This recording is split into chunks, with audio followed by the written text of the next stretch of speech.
청년들의 정치 한판.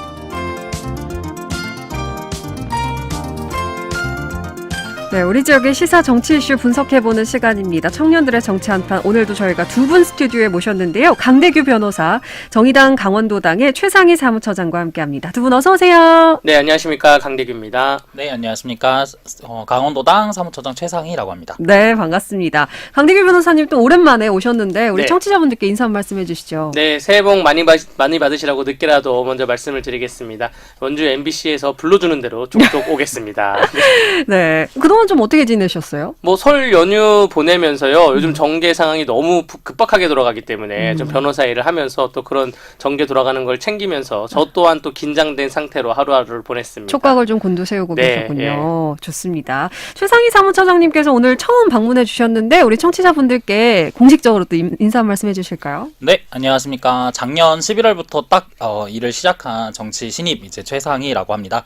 네, 그리고 정의당 이 전임자셨던 이호성 사무처장님도 굉장히 또 말씀 잘해주시고 그동안 활동 많이 하고 가셨는데 또 기대가 됩니다. 네, 누가 되지 않도록 지역의 좋은 일꾼이 되도록 하겠습니다. 오늘이 청년 네, 배틀인데 그러네요. 이제야 청년이 갖춰진 것 같은 그런 생각이 됩니다. 네. 좋습니다. 청년들의 패기 한번 저희가 오늘 들어보겠습니다. 자, 먼저 베스트 소식과 워스트 소식을 하나씩 꼽아달라 말씀을 드렸었는데요. 강대규 변호사님께서 먼저 어떤 소식 베스트로 가져오셨는지 이야기 나눠볼까요? 네, 저는 동해안에서 추가 유망 구조 발견, 최대 51억 배럴 매장이라는 소식을 갖고 왔는데요. 네네. 사실 국민들에게 뭔가 힘이 되는 소식을 갖고 오고 싶었는데 이 베스트 소식을 아무리 찾아도 요즘에 힘이 되는 소식이 없습니다. 날씨도 그렇고 네. 경제도 그렇고 정치도 그렇고 사회도 그렇고. 그러던 와중에 어제 석유공사에서 용역 보고서를 제출받은 것 중에 대왕고래 프로젝트라고 작년 6월에 윤석열 대통령이 발표했던 거 이외에 한 51억 배럴 정도가 더 매장되어 있을 가능성이 높다. 네네. 사실 이게 기초 용역 프로젝트여서 정밀 검사를 해봐야 되는데 만약에 정말로 우리나라의 석유나 가스가 발견이 된다고 하면 이게 기쁜 일일 것 같아가지고 갖고 왔고요. 네. 그 미국 트럼프 대통령도 그 임기 첫날에 자국의 가스와 석유 시출을 직접 활성화하겠다라고 했어요. 중동 석유에 더 이상 끌려다니지 않겠다. 그러니까 에너지 안보가 시급하기 때문에 여기에 대해서는 좀 국민들이 좀 관심을 가져주십사 하는 그런 바람이 좀 있습니다. 이게 이제 추가 유망 구조가 발견돼서 이름을 또 마귀상어라고 이름 붙여졌어요. 대왕고래 말고 마귀상어라고 이름을 붙였고요. 지금 현재로서는 국회에서 이 예산이 정액 삭감이 돼가지고 여기에 대해서 좀 어려움을 겪고 있는 것 같은데 우리가 예전에 경부고속도로에 대해서도 반대가 있었지만 경부고속도로가 결국 우리나라 경제 보탬이 됐고 이명박 정부 때도 자원외교가 반대가 있었지만 지금 2020년 이후에 희귀광물이 또 제도가 되었습니다. 이 예산을 전액 삭감하는 것보다 좀 일부는 남겨두고 가능성이 있는지 없는지는 좀 살펴봐야 되는 거 아닌가 생각이 됩니다. 그렇군요. 앞으로 근데 좀 나아가야 할 그런 단계들이 굉장히 많이 남아있는 거죠? 네, 지금 완전 기초 단계입니다. 네. 자, 동해에서 지금 추가 유망 구조가 발견이 돼서 최대 51억 배럴이 매장이 되어 있을 수 있다라는 추가로 매장. 소식이 나왔는데 최상희 사무처장님 어떻게 생각하시나요? 이게 참, 네, 저도 이제 기사를 보고 어제 이제 라디오에서 처음 들었던 것 같은데요. 근데 진짜 놀랐습니다. 놀란 거는, 프로젝트 이름이 굉장히 귀에 쏙쏙 들어오게 마귀상어. 그래서 대왕고래 프로젝트도 굉장히 키치하다고 생각했었는데, 이렇게 프로젝트 이름을 이렇게 일단 각인시키는 효과가 굉장히 뛰어나구나, 이런 생각을 하나 했었고요. 물론, 이렇게 전액이 삭감됐던 것들은 이제 민주당의 견제적인 어떤 정치적인 목적도 분명히 있었겠지만, 요걸 이제 주관하고 있는 액트지오사에 대한 어떤 신뢰성이라던가 지금 여러 가지 충분한 이력이라던가 이런 성과가 없는 상태에서 신뢰성을 아주 높게 지금 치기는 어렵지 않은 상황이지 않을까. 그래서 강대규 변호사님이 말씀하신 것처럼 아주 초기 단계로서 천천히 이제 파악하는 단계라는 것에 우리가 좀 주안점을 둬야 될 것 같고요. 또 한 가지는 앞으로 이제 화석연료가 어디까지 계속해서 채산성이라던가 활용성이 또 전 세계적인 어떤 기후 위기 상황 속에서 어디까지 우리가 활용 가능하고 실제로 발견된다고 하더라도 그게 우리의 정책과 산업 발전 속에서 어느 정도의 경제적 효과를 가져올지에 대해서도 되게 조심스럽게 접근해야 되는 부분 아닐까 이렇게 생각하고 있습니다. 네, 아마도 이제 많은 분들이 좀 우려하고 있는 지점들에 대해서 콕콕 좀 찝어주셨습니다. 이번에는 최상희 사무처장님께서 어떤 소식 베스트로 가져오셨는지 함께 또 만나볼게요. 네, 저도 정말 베스트 소식을 찾기가 정말 어려웠는데요. 아마 요즘 뉴스를 보고 힘이 나신다고 하시는 분들 많이 안 계실 것 같습니다. 또 그래서 좀 고민을 고민을 많이 하다가 어찌됐든 네, 양양군수 김진아 이제 양양군수의 주민 소환 투표가 이제 발의가 되었다라는 이제 2월 4일 자 이제 기사를 갖고 왔는데요. 요게 주민 소환 투표는 말이 조금 어려워 보이는데 영어로 하면 리콜입니다. 저희가 리콜은 되게 많이 들어봤잖아요. 네네. 문제가 있는 것들을 이제 걷어들이는 것들인데 양양군수가 이제 작년부터 이제 부정부패와 이제 금품수수 그리고 사실은 이 부분이 가장 핵심적인 것 같은데요. 이제 추행과 관련된 부분에 있어서 계속 민원인에 대해서 네, 그렇죠. 예. 계속해서 무리가 빚어졌고 실질적으로 CCTV 영상이라든가 이런 게 공개된 상황 속에서 양양의 시민사회 분들께서 굉장히 노력하신 걸로 알고 있습니다. 서명이 15%가 넘어야 되는데 네. 문제 없이 이제 통과가 되었고 이제 이걸 바탕으로 이제 2월 26일에 이제 예. 문제가 없다면은 이제 투표를 진행할 예정인데 아마 이게 제가 알기로는 군수를 대상으로 하는 투표는 주민소환 투표는 지금까지 종종 있었으나 투표율을 넘기지 못하고 언제나 통과가 못 됐는데요. 과연 투표율 33%를 넘길지 과반에 통과가 될지 이 부분이 이제 귀추가 주목되는 부분인 것 같습니다. 네. 뭐 잠깐 투표를 위한 첨언을 하자면 예. 사전 투표 기간도 있습니다. 21일에서 지금 22일이 사전 투표 기간으로. 사전투표 기간도 예. 있고 이게 약간 선거운동처럼 예. 주민 소환 투표 운동도 할 수 있어요. 그러니까 올해 4일부터 이번 달 4일부터 운동도 할 수가 있기 때문에 뭐 주민들이 많은 관심이 있었으면 좋겠고요. 어쨌든 지방자치 제도가 있는 뭐 괜찮은 제도이니까 그러한 제도에 대해서 국민들이 많은 관심을 가져줬으면 좋겠습니다. 네. 근데 지금 뭐 정치권에서는 이 사안과 관련해서 김진아 양양군수가 뭐 자진 사퇴를 해야 된다. 아니면 자진 사퇴해야 된다. 뭐 이런 얘기도 나오고 있는데 이 부분에 대해서는 좀 어떻게 생각하시나요? 이게 강원도에는 그런 게 있어요. 사실 전국적으로도 그렇고 이러한 문제에 대해서 저도 약간 소극적으로 비판하던가 또 강하게 법률적으로 비판을 하기도 하는데 전찬범 양양 군수님이 기차역 관련해서 네. 토지를 미리 매입했다 그래서 저도 언론 나와서 많이 비판을 했거든요. 근데 그분이 구속까지 예. 됐는데 최종적으로 무죄가 나왔어요. 그럼 오늘 또 황운하 그 조국혁신당 의원도 제법 비판을 많이 했는데 오늘 무죄가 또 나왔거든요. 예. 약간 이런 부분에 대해서는 법률적인 부분에서 유죄 무죄는 좀 조심스럽게 접근을 해야 된다고 생각이 되고요. 근데 그런 거를 이제 사전에 주민 소환 투표제의 33%를 갭을 걸어놓은 것이 예. 그걸 넘어야 되는 것이 정치적인 한 허들인 것 같고 그 허들을 넘었을 때는 김진아 군수가 자진 사퇴를 할지는 본인 스스로 생각해 볼 문제인 것 같습니다. 그렇죠. 예. 어떻게 좀 보시나요? 저는 조금 요 기사가 뜨면서 네. 이제 역대 이제 영동지방에 이제 군수 관련된 내용들이 있었는데 영동지방은 또 보수 정당의 텃밭 아니었습니까? 네네. 네, 거의 이제 민주당계가 당선이 된 적이 거의 없던 지역에 가까운데 이제 뭐 양양은 아닙니다만 이제 동해 같은 경우에는 역대 민선 시장이 모두 이제 구속이 된 상황이 있었고 이제 삼척시장 같은 경우도 한번 이제 2012년에 주민소환 투표에 이제 대상이 됐었었고 그러니까 이런 것들을 보면은 사실은 지방자치제에 대한 주민들의 신뢰를 계속해서 깎아먹고 있고 이것이 결국 민주주의의 발전에 굉장히 중대한 저해가 될 정도로 지역에 대한 어떤 텃밭 지역에 특히 이런 일들이 굉장히 많이 발생하거든요. 제대로 된 견제라든가 제대로 된 어떤 검증 시스템이 발생하지 못하고 부정부패를 미리미리 막을 수 있는 시스템이 이제 당부터 시작해서 지역 정치사회 내에 자리를 잡아야 되는 문제인데 근본적인 이런 과정들이 계속해서 반복되지 못하고 있는 네. 이런 지역 정치의 한계가 고스란히 보이는 것 같아서 예. 이런 것들을 앞으로 어떻게 극복해 나가야 될까 이런 고민들이 좀 많이 되었던 것 같습니다. 그렇군요. 앞으로에 또 이런 일이 발생하지 않기 위해서 어떤 견제와 감시의 그런 기구들이 마련돼야 할까? 요게 이제 예. 거대 양당에서 예. 이 민주당에서 먼저 만들었던 당원 당규인데 예. 이렇게 본인들이 배출한 그러한 후보자가 문제가 발생했을 시에는 다음 지방선거에 후보자를 배출하지 않겠다라고 했어요. 사실은 예. 민주당이 처음에 국민의힘 쪽은 보수정당은 안 했고 그런데 민주당에서도 그걸 그 전 당원 투표에서 또 바꿨습니다. 아하. 바꿔서 문제가 있어도 배출할 수 있다고. 사실 이거를 법률적으로 못 박아놓으면 이러한 허들이 가능한 것인데 법률적으로 못 박으면 공무단인권 침해도 좀 있을 것 같기도 하고 이건 정당에서 스스로를 되돌아보는 수밖에 좀 없을 것 같습니다. 그런데 네. 또 국민의힘 입장은 그거죠. 이게 그 죄명을 보면 김진아 양양군수가 받고 있는 혐의를 보면 철저한 개인 비리거든요. 뭔가 예. 조직적인 비리가 아니라. 그래서 거기에 대해서는 다들 말을 아끼고 있는 것 같습니다.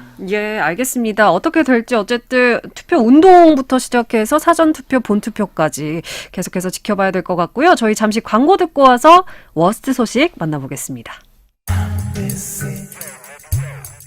92.7 따라하면 내 연금을 키워주는 말. 키워드림, 키워드림, 키워드림. IRP 투자엔 잊지 말고 키움, 키워드림, TDF. 키워가는 퇴직연금의 시작. 키움, 키워드림, TDF. 키움 투자자산운용 원금 손실 시 투자자 귀속, 투자 전 투자 설명서 및 약관 필독, 보수 및 수수료 등 발생 가능. 자, 따라해보세요. 이카운트 ERP 4만원 회계관리, 이카운트 ERP 4만원 재고관리, 이카운트 ERP 4만원 생산관리. 사업 성공 함께해요. 이카운트 카운트 ERP의 모든 기능을 월 4만원에 드립니다. 이카운트 가입비 부가세 별도. 그거 아세요? 대부업은 사채가 아닌 정부에 등록된 합법적 금융회사라는 사실. 대부업은 법에서 정한 이자율을 준수한다는 진실. 사채 피해는 금융감독원 1332, 채무조정 도움은 한국대부금융협회로. 생활금융의 든든한 동반자, 한국대부금융협회. Hello, this is Daniel Henney. 모든 곳이 연결된 미래적 워크스페이스가 옵니다. 스케일, 인프라, 비전까지 현대 엔지니어링이 완성하는 하이엔드 워크 에디션. 신광교 클라우드 시티. 1668-0668 현대 엔지니어링. 원주시 협찬 생명을 살리는 교통안전 공동 캠페인. 전자석 안전띠를 어기면 과태료 3만 원. 그 정도는 거뜬히 낼 수 있다고요? 그럼 혹시 이건 어떠신가요? 안전띠를 매제하는 경우 사고 시 중상을 입을 확률은 안전띠를 착용했을 때의 최대 9배, 치사율은 약 3배에서 4배까지 높아집니다. 그래도 거뜬하신가요? 생명을 살리는 교통안전 공동 캠페인. 원주시와 함께합니다. 살림꾼 김재우의 살림템 추천. 창틀 바람막이로 실내 온기 지켜줄게. 포장은 다회용기로, 플라스틱 거절한다. 우리 식재료로 유통을 줄이면 탄소를 줄일 수 있어. 이 모든 건 기후위기에 대응하는 지구 살림템. 여러분도 함께해요. 공익광고협의회. 92.7 MBC 라디오.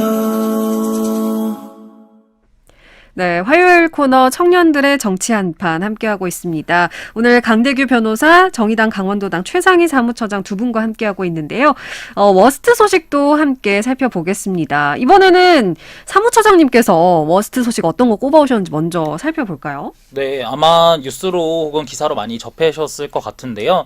네, 원주 석재공장에서 발생한 이제 우즈베키스탄 청년 이주 노동자의 이제 사망 소식을 이제 워스트로 꼽았습니다. 네, 1월 25일 이제 연휴가 시작했던 토요일 아침에 이제 한겨레에서 먼저 최초 보도가 나왔었고요. 네. 관련된 상황은 이제 2인 1조로 작업을 해야 되고 이제 비상 안전 조치가 다 되어 있어야 되는 가장 위험하다고 할 수 있는 컨베이어 벨트 작업을 이물질 제거 작업을 하던 아르바이트생이었던 이주 노동자생이 이제 아침 8시 44분에 이제 죽은 채로 발견이 됐고 이게 신고가 들어가서 굉장히 충격을 줬던 사건입니다. 예, 당시 상황이 2인 1조로 작업이 이루어졌어야 함에도 불구하고 그렇지 않은 상황들이 좀 지점들이 많이 발견된 거죠. 네, 여기 관련 채석장에서 골재나 이렇게 석재를 다루는 컨베이어 벨트는 굉장히 힘도 세야 되기 때문이고 특히 컨베이어 벨트 같은 경우에는 이제 사고가 발생하면 바로 이제 비상 안전 중지를 할 수 있는 안전 관리자라던가 운전자가 반드시 이제 동행해야 되고요. 이제 현재는 지금 CCTV도 현장을 촬영한 CCTV가 없는 상황이라서 지금 정확한 이제 사건 경위라던가 시간조차도 지금 불분명하고 추가적인 조사가 필요한 상황입니다. 네, 이런 사망 사고가 발생이 됐을 때 이제 중대재해처벌법이라는 법률이 생긴 지가 얼마 안 돼서 이제 조사가 들어가야 할 것 같은데 이 사건은 좀 해당이 될까요? 어떻게 보십니까? 네, 해당이 되는 부분입니다. 사업장 규모도 그렇고 이 사건의 발생 행태를 봤을 때 중대재해처벌법에 충분히 의율이 될 수가 있고요. 수사기관도 중대재해처벌법에 맞춰가지고 의율을 하기 때문에 이 대표의 책임까지 갈 것이라고 보여지고요. 중대재해처벌법이나 혹은 업무상 과실치상 혹은 치사 이렇게 노동자들이 공장에서 일어난 사고를 저희가 하다 보면 100% 다 안전수칙을 안 지켜서 일어난 것입니다. 뭐 2인 1조로 안 지켰던가 또 혹은 불을 켜고 해야 되는데 불을 안 켜고 했다던가 뭐 등등의 다 안전수칙을 안 지키고 그냥 상급자가 그냥 해. 뭐 사람이 없습니다. 그냥 해. 뭐 이러한 분위기로 인해서 이 안전에 대한 전혀 감지를 하지 못하는 그러한 것으로 인해서 사고가 발생했고 이번 사고도 보도로 봤을 때는 정말 이렇게 충분히 막을 수 있었는데 막지 못한 안타까운 사고이고요. 또 이 사망한 이주 노동자가 강원도의 한 대학에 입학을 해서 네. 평시에는 기계공학과 근무를 하고 뭐 주말에는 또 다른 곳에서 아르바이트를 하다가 이번에 방학이어서 공장에서 아르바이트를 한 것으로 보여지는데 굉장히 안타까운 사고가 다시는 반복되어서는 안 될 것이다라고 막 가물리하겠습니다. 예. 근데 좀 덧붙이실 말씀 있으신가요? 네, 저희가 7년 전에 이제 김용균 노동자님의 사망을 굉장히 충격적으로 사회적으로 받아들이고 태안 화력발전소에서 이제 컨베이어 벨트 작업을 똑같이 이렇게 하다 새벽에 돌아가신 사건이었고요. 요것 때문에 이제 김용균 법이라고 하는 이제 하청업체가 이제 원청의 사업장에서 일을 하더라도 원청에도 책임을 물을 수 있게 하는 김용균법이 이제 통과가 됐었는데요. 이때 저희가 외쳤던 구호가 이제 죽음의 외주화였습니다. 네. 이제 안전의 책임을 피하려고 외주업체, 하청업체에게 이렇게 떠밀리는 행태를 이제 비판하기 위함이었는데요. 이제는 죽음의 이주화가 굉장히 대두가 되고 있는 것 같습니다. 작년에 아리셀 이제 배터리 참사만 하더라도 18명의 이주노동자가 돌아가셨고 점점 더 이제 이주노동자의 사망 비율이 산재 사망 비율이 정주노동자보다 3배 가량 높은 걸로 작년 통계 기준으로 나오고 있고요. 예. 점점 더 우리가 안전을 이제 해태화되는 상황 속에서 이런 것들이 점점 이주노동자들에게 짐이 씌워지는 것이 아닌지 이런 것들에 대한 사회적인 경각심이 필요한 시점인 것 같습니다. 알겠습니다. 자, 이번에는 강대규 변호사님 어떤 소식 워스트로 가져오셨을까요? 네, 저는 작년 한 해 지난해 건설사 폐업 641곳 지역 건설사도 떨고 있어라는 기사의 헤드라인을 갖고 왔습니다. 예. 지금 건설 경기가 굉장히 안 좋아요. 네네. 굉장히 안 좋은데 사실 예전에도 역사적으로 봤을 때 피라미드 건설도 그랬고 뭐 만리장성도 그랬고 뭐 경복궁 건설도 그랬고 뭐 왕권 강화를 위해서 건설을 했다고는 하지만 그 건설 경기는 항상 부흥했거든요. 일하는 노예들에게도 임금을 지급했기 때문에 건설 경기가 돌아감으로 인해서 주변 환경 경기도 돌아갔는데 지금 건설 경기가 경직되니까 경기가 아예 안 돌아간다고 생각이 되고요. 네. 문재인 정부가 했던 뉴딜 정책도 그린 뉴딜 정책도 건설 경기 활성화였습니다. 예. 그런데 지금 건설 경기가 너무나 침체되어 있기 때문에 여기에 대해서 지금 저는 뭐 지역 화폐를 올리던가 또 민생 회복 지역금을 먼저 현금성 살포를 하는 것보다 건설 경기를 좀 활성화해야 되는데 지금 또 고민되는 시점 부분이 뭐냐면 뭐 강원도 남부권이나 뭐 강원도 철도 SOC 요런 경기를 활성화시키는 건 괜찮은데 대형 건설사의 아파트 건설 경기 부도까지 국가가 책임져야 되는 것이냐. 네. 분양가를 낮추면 되는 건데 분양가를 높게 설정함으로 인해서 부도가 난 것까지 국가가 책임져야 되는 것이냐. 여기에는 회의적이고요. 예. 어쨌든 이 건설 경기 도미노가 가속화될 것으로 보여집니다. 그래서 올 상반기나 하반기에도 여기에 이 점에 좀 귀추를 주목해서 경제 정책을 좀 펼쳐야 되지 않을까 생각이 됩니다. 네, 진짜 이 건설 경기가 침체되고 폐업하는 건설업체가 늘고 있으므로 인해서 또 피해는 고스란히 시민들이 받을 수밖에 없는 그런 상황인 거잖아요. 이 부분에 대해서 좀 어떻게 생각하시나요? 사실은 건설 회사 같은 경우에는 이게 건설사가 이렇게 프로젝트를 이게 수주받게 되면은 이게 단순히 건설사만 단독으로 하는 것들이 아니고 이제 PF라고 불리는 굉장히 네네. 거대하고 많은 자본들이 집약돼 있는 형태고 많은 투자자들이 들어가 있는 상황들이고 그렇기 때문에 건설사가 이제 폐업을 하게 된다는 것은 이 중간에 자금이 이제 폐색이 되었다던가 아니면 중간에 어떤 프로젝트가 다 무산이 된다던가 하는 등의 굉장히 큰 경제적인 이미 손실이 이미 전제가 된 상황에서 이제 그런 것들을 극복하지 못하고 건설사가 도산하게 되는 것인데요. 뭐 전체적인 경기 퇴세에 이제 영향도 있겠습니다만 확실히 지금 특히 건설사 혹은 이게 이런 건설 사업에 대한 전반적인 거시적인 접근이 필요하지 않을까 생각을 하고 있고요. 또 초창기에 이런 문제를 이제 원인을 이제 윤석열 대통령이 건설 노조를 이제 건폭이라고 부르면서 문제시 삼지 않았습니까? 여기에 항의하기 위해서 이제 강원도에서는 양해동 이제 열사가 이제 항의하면서 이제 분신 자살을 네네네. 하기도 했었고요. 근데 결론적으로는 이런 시도들이나 이런 것들이 전혀 효과가 있지 않았고 이제 무의미한 때리기였다고 생각을 하고 있고요. 어떤 정권이 들어오든 간에 이 문제들을 심각하게 보고 특히 지역 차원에서도 많은 접근과 고민들을 담아주길 바라고 있습니다. 네, 알겠습니다. 전 자, 이렇게 다음 주로 넘어가시죠. 네. 예. 네. 다음 주로 넘어가시죠. 알겠습니다. 네. 자, 저희가 워스트 소식까지 이렇게 살펴봤는데요. 본격적인 주제로 넘어가 보겠습니다. 최근 이제 국민의힘 정당 지지율 상승 추세에 있다라는 이제 언론 보도가 계속해서 나오고 있습니다. 일단 MBC 여론조사를 보면요. 여론조사기관 코리아 리서치 인터내셔널에 의뢰를 했고요. 1월 27일부터 28일까지 조사를 했습니다. 29일에 발표된 조사였고요. 전국의 유권자 1,004명을 대상으로 우선 전화 면접 방식으로 진행이 됐던 여론조사에서 더불어민주당 지지율이 44%, 국민의힘 지지율이 41%였습니다. 그리고 또 다르게 나온 SBS 여론조사에서는 두 정당의 지지율이 39%로 동률을 보였는데요. 근데 이제 국민의힘의 지지율 반등의 이유를 사실 내부에서도 지금 정확하게 왜 이러는 거야 라고 설명을 명확히 내리지 못하고 있는 상황입니다. 자, 과연 이 상승세의 이유는 무엇일까? 두 분의 의견을 좀 들어볼 텐데, 자, 뭐 이럴 거라고 예상을 하셨는지 좀 궁금해요. 강대규 변호사님, 예, 네. 어떠십니까? 이럴 거라고 예상은 소폭 상승은 예상했는데 네. 이렇게 뭐 대폭 상승이라고 예상은 못했고요. 소폭 상승이라고 예상을 할 수 있었던 변곡점은 두 개가 있는데 하나는 한덕수 총리에 대한 탄핵, 이 소폭 상승에 대한 변곡이었고요. 그 변곡점에 대해서 민주당도 알고 있기 때문에 최상목 권한대행에 대한 탄핵을 쉽사리 진행을 못했던 것이고, 두 번째 변곡점은 윤석열 대통령에 대한 체포입니다. 이 수사가 진행되고 있는데 구속 수사로 전환한 것이 두 번째 변곡점이라 보여집니다. 근데 그럼에도 불구하고 너무 많이 오른 거 아닌가라고 생각이 들어서 지난번 설날 연휴 때 정말 다양한 사람들을 만났어요. 네, 무당층도 만나고 예. 뭐 보수층도 만나고 진보층도 만났는데 제가 느낀 결론은 하나였습니다. 네. 이재명 대표가 있는 민주당보다 윤석열 대통령이 없는 국민의힘이 낫다. 이 결론이에요. 다시 한번 말씀드리면 이재명 대표가 있는 민주당보다 윤석열 대통령이 없는 국민의힘을 더 신뢰하겠다. 요렇게 제가 내린 결론은 이 기류였고요. 일단은 강대규 변호사님 주변 인물을 통해서. 그렇죠. 예. 이 기류였고, 이 기류를 통해서 지금 이재명 대표는 민주당에 남아 있으면서 이제까지 펴왔던 그러한 정책들을 이어갈 것이고, 또 탄핵을 이어가던가 할 것이고, 29번의 탄핵에 다음 탄핵이 또 나올 수도 있을 것이고. 근데 국민의힘은 지금 윤석열 대통령이 체포됐기 때문에 윤석열 대통령이 국민의힘에서 이제 연착륙을 할 것이라 보여지기 때문에 거기에 대한 신뢰감이 올라간 거 아닌가 생각이 됩니다. 예. 최상희 사무처장님께서는 좀 어떻게 보셨어요? 저는 뭐 두 가지 저도 시선으로 좀 바라보고 있는데, 하나는 이제 8년 전의 기억에 의거한, 왜냐면 네. 굉장히 근 과거의 일이기 때문에 8년 전 박근혜 탄핵 이후에 보수층은 굉장히 분열됐었고, 근데 여기서 이제 처절한 실패를 맛봤기 때문에 보수층은 당연하게도 이제 집결하는 것이 당연한 이제 생리적인 반응이라고 생각을 했습니다. 네네. 그래서 저도 소폭 이상의 이제 지지율 상승이라던가 이제 집결 효과는 이제 예상을 하고 있었는데요.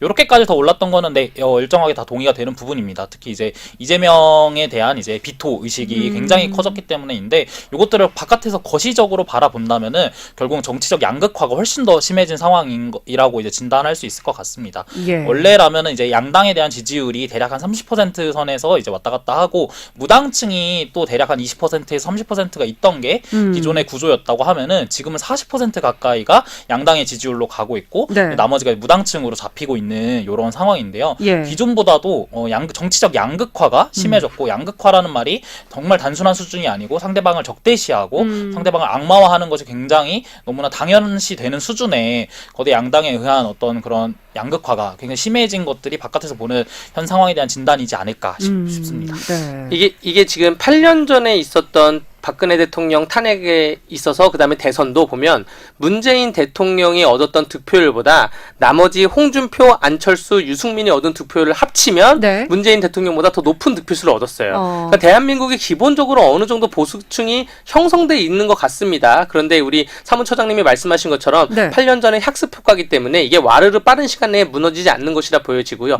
그럼 앞으로는 어떻게 될 것이냐. 앞으로 변곡정도 또한 인물이에요. 왜 인물이냐면 앞으로 이제 조기 대선이 열릴지 안 열릴지는 모르겠지만 어쨌든 지금 대선 후보에 대한 여론조사가 많은 언론기관에서 돌리고 있는데, 국민의힘 후보가 누가 될 것이냐, 뭐 김문수가 될 것이냐, 오세훈이 될 것이냐, 한동훈이 될 것이냐, 유승민이 될 것이냐, 또 거기서 개혁신당의 이준석 후보는 어떠한 발걸음을 할 것이냐, 더불어민주당은 친명계가 확고할 것이냐, 친명계가 무너질 것이냐, 이러한 변곡점에 의해서 당에 대한 신뢰도를 선택이 복합적으로 나타날 수가 있다. 아직 네. 변곡점은 그래서 많다고 말씀드리겠습니다. 아직 뭐 다양한 변수들이 충분히 많이 남아있는 그런 상황이기 때문에 앞으로 어떻게 나아갈지가 또, 좀 향방을 가르지 않을까 싶긴 한데요. 말씀하신 것처럼 8년 전의 상황과는 어쨌든 한 번의 학습 효과를 통해서 뭐 깨닫는 것도 있을 것이고, 좀 더 나아야지 하는 그런 부분도 있을 것 같습니다. 그리고 여기 예. 하나 좀 더 추가하자면, 지금은 국민들이 날 것 그대로 보고 있어요. 무슨 말이냐 하면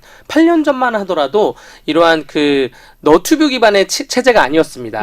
그냥 언론을 통해서 받아보는 체제였는데 지금은 오늘 헌법재판소 회의나 국회에서 있었던 그 특위 회의나 이런 것을 국민들이 날 것 그대로 자영업을 하는 소상공인들이 그것을 틀어놓고 그대로 들으면서 하고 있었거든요. 그렇기 때문에 언론 보도에 신뢰를 하는 게 아니라 그 날 것 그대로의 회의 장소를 신뢰하기 때문에 그것을 자기네 판단의 가치 기준으로 삼는 것 같습니다. 예, 미디어 플랫폼이 변화하면서 아무래도 그런 생각의 편향성이 좀 더 커지는 것 아닌가 이런 생각도 좀 듭니다.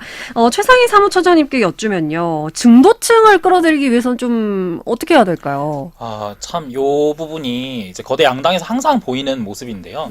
거대 양당제라고 하는 것은 정치 체제에서 굉장히 많이 나타나는 형태이기도 하면서 양당이라고 하는 것은 이제 보수나 보통은 보수와 진보를 이제 기반에 두고 서로 이제 가치를 이제 대결하는 구도인데 결국은 양당 체제가 극한으로 가게 되면은 결국 중도를 포섭하기 위해서 이제 외연 확장을 시도하게 됩니다. 예를 들면은 진보를 기반으로 하고 있는 데들은 우클릭이라고 말하는 이제 보수적인 어떤 정책들을 수용하기 시작하고 이제 보수 입장에서도 혁신적인 정책이라던가 이런 것들을 내세우면서 이제 서로의 이제 정책을 서로 베끼는 듯한 그런 모습들을 보이고 있는데 아무래도 이재명 대표가 마음이 조급한 것들이 이제 설 연휴 지나서 바로 곧장 이제 드러난 게 된 것이죠. 왜냐면은 성장론을 새해 이제 연사에서 이제 성장이 이제 우리에게 굉장히 중요한 이슈이다라고 이제 천명을 했고요. 원래는 이제 이재명은 아주 기본소득이라던가 기본사회 같은 복지정책 기반의 그런 태제를 내세웠던 정치인이었습니다만 이제 이것들을 다 버리고 성장을 했다는 것은 이제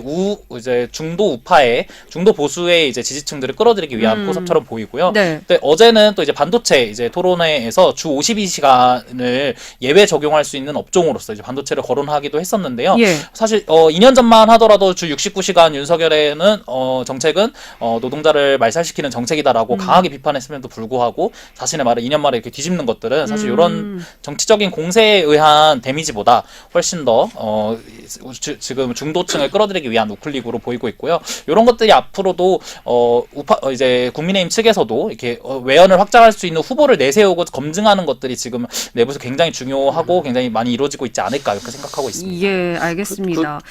국민의힘은 지금 고민 중인 것 같아요. 뭐냐면 최근에 있던 두 가지 지표가 작년 보궐선거에 부산 금정구 선거 있잖아요. 네. 비등비등하다고 여론조사가 나왔는데 국민의힘이 더블 스코어로 이겼습니다. 민주당과 조국혁신당이 힘을 합쳤는데도 불구하고 국민의힘이 이겼고 최근 나온 여론조사도 국민의힘이 우세하게 나오고 있는데 이런 개념이에요. 미국의 조지 부시 대통령이 재선을 할 때 악의 축이라는 발언을 했습니다. 네. 북한, 이라크, 이란을 악의 축으로 하겠다. 이게 굉장히 우클릭한 발언이거든요. 거기에 대한 배경에는 중도표를 버리고 이미 미국이 우경화돼 있기 때문에 우클릭을 하겠다 해가지고 재선에서 그러한 전략으로 승리를 한 것이고요. 지금 트럼프 대통령도 재선의 전략에 대해서 우클릭 전략으로 지금 승리를 한 것이거든요. 물론 그 사이에 뭐 여러 가지 변곡점이 있었지만 국민의힘도 지금 그래서 과연 우리가 중도층을 흡수하는 걸로 갈 것이냐 아니면 그냥 우클릭을 강하게 유지해서 갈 것이냐. 왜냐하면 이재명 대표도 금융투자세 도입에 대해서도 연기하고 지금 처장님 말씀하신 것처럼 반도체 노동자 관련된 그런 정책이 국민의힘 정책하고 다르지 않아요. 그렇기 때문에 이렇게 될 바에 우리가 중도층을 흡수하는 것보다 그냥 우리의 정책을 고수하는 게 낫지 않냐라는 그러한 내부적인 얘기가 국민의힘에서 나오고 있고 네. 거기에 대해서 고민을 할 것 같습니다. 예, 진짜 뭐 말씀하신 것처럼 중도층을 끌어들일 것이냐 아니면 진짜 그냥 보수를 정강 정책을 세울 것이냐 확실하게 가져갈 것이냐 이 고민을 할 것이다 얘기를 해주셨는데 그 요즘의 상황을 봤을 때 극우와 보수의 경계가 조금씩 사라지는 것 아니냐 그런 모습들을 좀 종종 볼 수 있습니다. 이 상황에 대해서는 좀 어떻게 생각하시나요?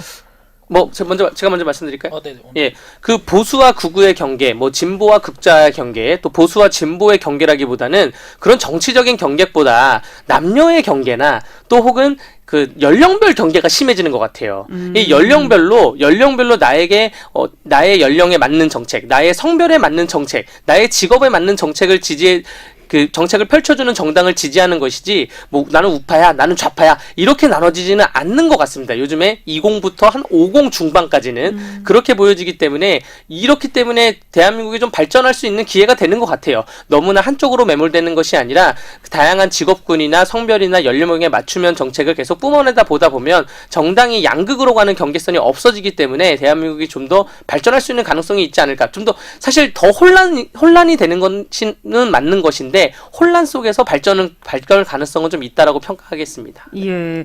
자, 시간 관계상 사무처장님께서 그러면은 지금 이 현상들에 대해서 어떻게 생각하시는지. 네, 저는 극우의 준동이 특히 정치적 세력으로서의 준동이 굉장히 태동기에 가깝고 우리가 어떻게 보면 역사적인 순간을 맞이하고 있는 걸 수도 있다 이런 생각을 많이 했었거든요. 왜냐하면 작년이 2024년이 메가 일렉션의 해였습니다. 그래서 전 세계적으로 아주 중대한 선거들이 많았는데 대표적 그들에서 나타난 결과에서 우리가 시사점을 얻을 수 있는 것은 전 세계적인 극우의 준동이었습니다. 그래서 전 세계적으로 극우대 정치들이 세력화를 하고 유의미한 득표를 하거나 심지어 주요 선거에서 이기기도 하는 등의 결과들을 보였고요. 대표적으로 프랑스의 마리 르펜이 이끄는 당이 거의 이제 최종 결선에서 이길 뻔한 것이라든가 아니면 그거에 영향을 받은 이제 트럼프 대통령의 당선이라든가 이런 것들을 보게 된다면은 한국에는 지금까지는 여러 가지 역사적인 맥락 속에서 극우나 극좌가 정치적 세력화에는 성공하지 못했었습니다.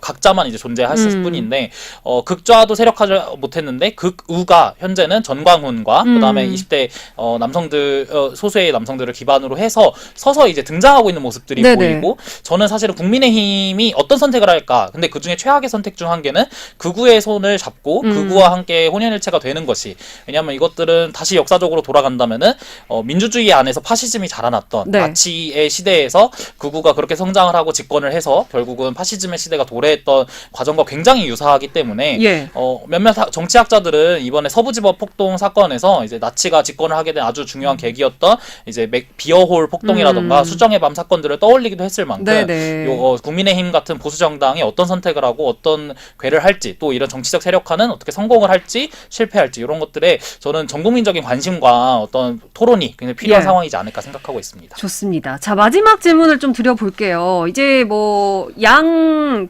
정당이 좀 이제 앞으로 오래 남아서 좀 지지를 받기 위해서 지금보다 어떤 쇄신이 필요할까 정말 수많은 고민을 하고 있을 텐데 먼저 민주당의 상황을 한번 살펴보겠습니다.